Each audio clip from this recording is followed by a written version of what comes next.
Hai, selamat sejahtera. Kembali lagi dengan saya pada tajuk Unit 8, Penglibatan Diri Peneraju Komuniti. Baiklah, pada dalam unit ini, murid akan dapat yang pertama, memberikan contoh program komuniti yang boleh dilaksanakan bersama-sama badan kerajaan ataupun badan bukan kerajaan. Yang kedua, mengenal pasti cara melaksanakan program komuniti bersama-sama badan kerajaan atau badan bukan kerajaan. Yang ketiga, menghuraikan kepentingan melaksanakan program komuniti bersama-sama badan kerajaan atau badan bukan kerajaan.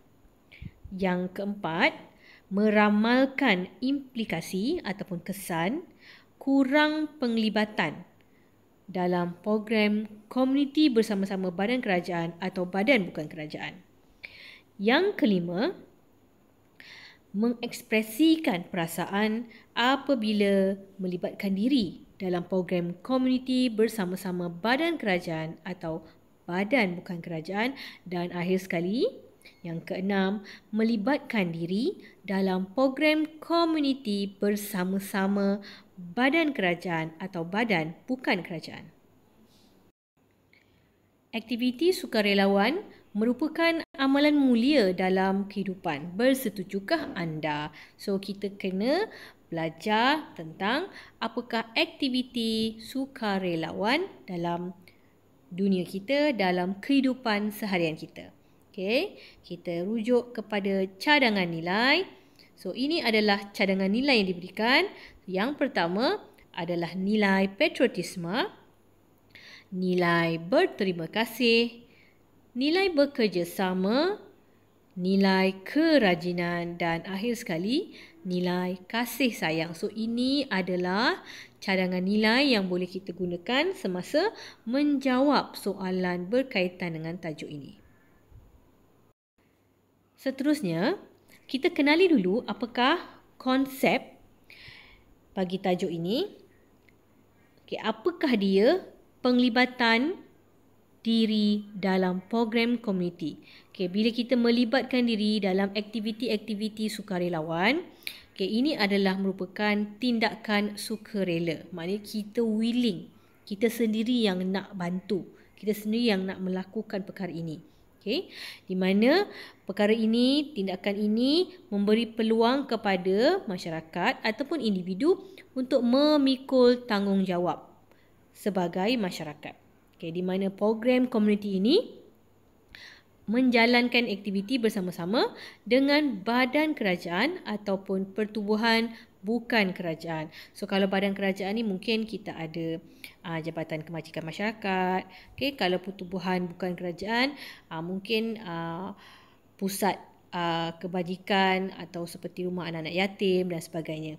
Okay, kerjasama ini bukan saja memberikan sumbangan dalam komuniti setempat, malah akan membawa perubahan dalam kehidupan setiap anggota masyarakat. Okay, antara aktiviti-aktiviti bersama dengan badan kerajaan, bahkan dengan bukan badan kerajaan ni, aktiviti apa? Okay, kita rujuk kepada contoh. So, ini adalah antara program komuniti di antara badan kerajaan ataupun pertubuhan badan bukan kerajaan. Okey, aktiviti secara bantuan fizikal di mana kita membantu dalam membaik pulih rumah, okey, membina kemudahan awam serta infrastruktur. Okey, seperti apa? Seperti balai raya, rumah ibadat dan juga saliran air. Contohnya paip kat tepi jalan tu pecah ke apa ke, kita tolong untuk membaiki benda ini. Okey, yang kedua, kita ada juga pembangunan pelancongan. Contohnya program Inap Desa. Okey, apa itu program Inap Desa? Inap ni maksudnya homestay. Okey, menginap. Tempat penginapan. Homestay maknanya rumah yang ada dekat kampung-kampung tu, mungkin dia buat penginapan, jadi ada program-program, ada ekosistem pelancongan dan sebagainya di dalam tu. Okey, di sini ada sistem tagal, perusahaan kecil dan sederhana. Kalau contoh dalam gambar ni menjual rotan, kita ada menjual rabu sayung dan pelbagai aktiviti lain. Kita turut ada bantuan kemanusiaan. Okey, contoh di sinilah. Okey, di mana aktiviti sukarelawan. Kita membantu mangsa banjir, membantu mangsa kebakaran. Okey, kita laksanakan program khidmat nasihat dan juga program beramah mesra. Ini banyak sebenarnya aktiviti-aktiviti yang boleh dilakukan bersama-sama. Okey. Dan kita juga ada kelestarian alam. Okey, contoh di sini kita buat gotong royong, penanaman pokok, penempatan haiwan terbiar dan juga aktiviti kitar semula. Kita juga ada aktiviti riadah. Ini kita bersama-sama melaksanakan larian amal ataupun kayuhan basikal bersama-sama, ataupun kita buat hiking, panjat gunung, panjat bukit. Okey, dan kita juga ada aktiviti sukaneka secara masyarakat setempat atau komuniti. Dan kita juga ada program kesihatan di mana kita melaksanakan aktiviti iaitu program derma organ ataupun derma darah, dan mengadakan kempen-kempen seperti kempen anti dadah, saringan kesihatan, kempen elakkan daripada AIDS, kempen menjaga alam sekitar seperti kita semula dan sebagainya. So ini adalah antara aktiviti-aktiviti pertubuhan badan kerajaan dan bukan kerajaan. Okey, next. Bagaimana kita nak laksanakan? Bagaimana kita nak buat aktiviti program komuniti ini? Okey, kalau kita lihat di sini, penglibatan diri dalam program komuniti ini adalah untuk memastikan keperluan dan aspirasi komuniti tersebut tidak diabaikan. Okey, di mana kita akan wujudkan komuniti yang dinamik dan sejahtera, yang seronok dan sebagainya, dan ada pelbagai cara yang kita boleh laksanakan. Antara contoh untuk kita laksanakan program komuniti ini, yang pertama, kita daftarkan diri sebagai sukarelawan. Okay, kalau kita tengok sekarang ni, kita ada isu tentang COVID-19. So mungkin kita boleh daftarkan diri sebagai sukarelawan untuk vaksin, untuk program vaksin. Contohnya seperti itu. Ataupun kita boleh bantu secara sukarela membuat sumbangan makanan kepada mangsa-mangsa bencana alam dan sebagainya. Okay, yang kedua, menyokong dasar dan program komuniti yang dilaksanakan secara langsung ataupun secara tidak langsung. Okay, secara langsung ni mungkin dekat kawasan kampung ada ketua masyarakat ataupun ketua kampung buat program untuk program derma. Itu adalah yang dilaksanakan secara langsung. Okay, yang tidak langsung ni kita tak ikut program tu tapi kita sendiri memberi derma tanpa pengetahuan orang lain. Okay, itu adalah antara nampaklah bahawa kita menyokong dasar dan juga program. Okay, kita sokong dasar, kita sokong program. Kita setuju untuk membantu masyarakat. Yang ketiga, memberikan sumbangan keperluan asas. Okay, kita berikan pakaian, makanan kepada orang-orang yang memerlukan. Yang keempat, mempromosikan program komuniti dalam media masa. Contoh media masa seperti televisyen, radio, Facebook. Okay, kita hantar poster bahawa kita nak buat program seperti ini. Yang kelima, luangkan masa dan menyumbangkan tenaga, bantu untuk menjayakan aktiviti program komuniti. Yang keenam, kita libatkan diri kita sendiri. Yang ketujuh, menggalakkan orang lain seperti rakan kita ataupun adik-beradik kita, keluarga untuk bantu sama-sama menyertai program ini. Dan yang ke-8, memberikan sumbangan dari segi pengetahuan, kemahiran ataupun kepakaran kita. So mungkin kita tak ada duit nak bantu sumbangan, tapi kita boleh berikan idea. Boleh memberikan idea, boleh memberikan kemahiran, kita menolong membetulkan rumah. Seperti itu.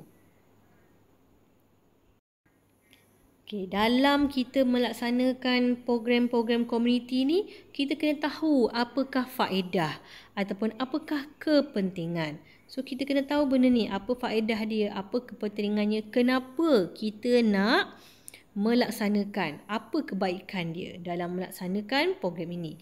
So kita tahulah bahawa bila kita nak bantu ni, kita fokus kepada keharmonian dan kesejahteraan masyarakat. Dengan cara macam mana dah diterangkan tadi. Tapi kita kena terangkan pula kenapa kita nak laksanakan program ini. Apa bagusnya, apa pentingnya. Yang pertama, apa faedahnya? Untuk memupuk semangat patriotik. Semangat kenegaraan dalam diri dan juga perpaduan dalam masyarakat kita, dalam kalangan masyarakat kita. Macam mana laksanakan? Tanpa melibatkan perkauman. Kita jangan fikir nak tolong Melayu saja ke, nak tolong Cina saja ke, nak tolong India sahaja ke. Kita jangan bersifat perkauman. Kita kena tolong semua. Kita pupuk semangat dalam diri kita. Yang kedua, menghargai harta benda, ruang dan juga fasiliti. Fasiliti ni maksudnya kemudahan. Apa saja kemudahan yang diberikan oleh kerajaan, apa saja ruang-ruang dan juga harta-harta barang-barang yang diberikan perlulah dikongsi bersama. Supaya apa? Kita akan mengurangkan gejala sosial seperti vandalisme. So bila kita guna seorang, kita tak hargai, mungkin akan berlaku dengan sengaja merosakkan barang. Jadi orang lain tak dapat guna. Jadi kita kena hargai barang-barang ni supaya orang lain juga dapat turut menggunakan bersama-sama. Yang ketiga, membina jalinan kerjasama yang berterusan. Buatlah aktiviti ini secara terus-menerus supaya apa?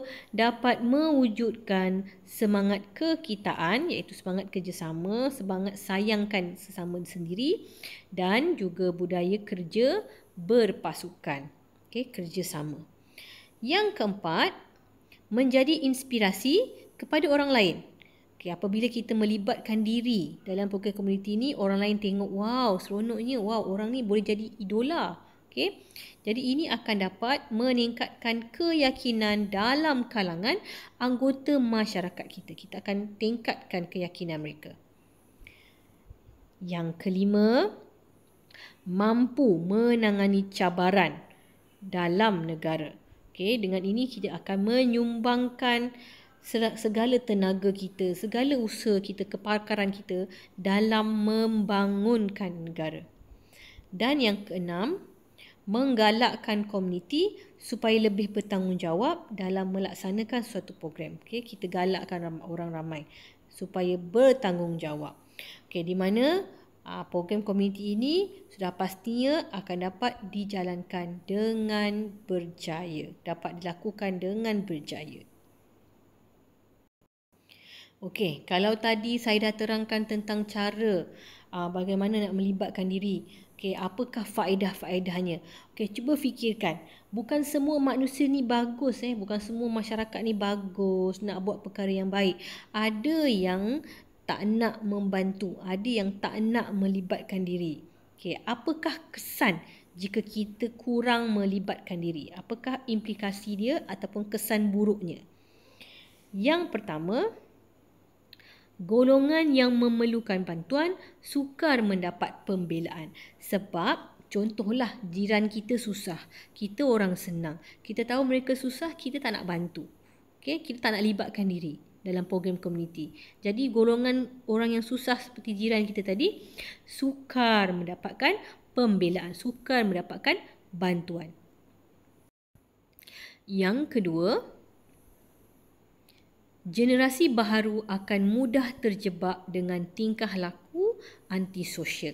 Maksudnya orang seperti ini, mereka tak nak menolong orang lain, mereka lebih suka hidup sendiri, tak nak berkawan dengan orang. Yang ketiga, bersikap individualistik. Ini mementingkan dirilah. Okey, dia tahu diri dia senang, dia tak akan tolong orang lain. Yang keempat, hubungan antara masyarakat pelbagai kaum semakin renggang. Okey, makin jauhlah jiran sebelah Melayu, Cina, India kita tak nak terima, kita tak nak kawan. So, antara hubungan sesama kaum pun kita tak dapat nak rapatkan. Semakin renggang. Okey. Yang kelima, jurang sosial semakin luas. Maksudnya orang yang kaya semakin kaya, orang yang miskin semakin miskin kerana orang yang miskin tak dapat bantuan. Yang keenam, kelestarian alam sekitar terabai. Kenapa? Sebab tak ada orang yang sanggup untuk menolong, membersihkan, bergotong royong bersama-sama untuk mencantikkan alam sekitar. Yang ketujuh, beban kerajaan dalam pembangunan komuniti bertambah. Okey, maknanya kerajaan dia nak buat macam-macam program tapi masyarakat tak nak bekerjasama, masyarakat tak nak libatkan diri. Jadi kerajaan akan rasa susah untuk melaksanakan program komuniti. Yang ke-8, sikap prihatin dan bertimbang rasa dalam masyarakat akan berkurangan. Kita kuranglah rasa kasih sayang, kita kurang rasa timbang rasa dan prihatin kerana mementingkan diri sendiri, bersikap individualistik, tak nak berkawan dengan orang. Jadi sesama sendiri ni, sikap kasih sayang dalam diri tu, sikap prihatin dalam diri tu tak adalah. Okey, semakin berkurangan. Apabila semua masyarakat bekerjasama untuk membangunkan komuniti, maka akan wujudlah perasaan bersyukur dan bangga. Sebab itu penting semua masyarakat untuk bekerjasama. Rakyat sudah pastinya akan wujudlah kerana dapat mengamalkan nilai berterima kasih, nilai kasih sayang dalam kehidupan harian tanpa fikir sama ada orang itu agama apa sekalipun. Melayu ke, Cina ke, India ke, agama Islam ke, agama Kristian ke, agama Buddha ke, Hindu ke, kita tak kisah. Kita akan saling bantu semua pihak. Jadi itulah dia penerangan tentang unit 8, penglibatan diri dan peneraju komuniti. Jadi cikgu harap pelajar faham akan penerangan ini dan cubalah buatkan dia punya soalan jawapan dengan lebih baik berdasarkan huraian-huraian yang telah cikgu terangkan tadi. Okey, kita akan jumpa lagi pada video yang akan datang. Bye-bye.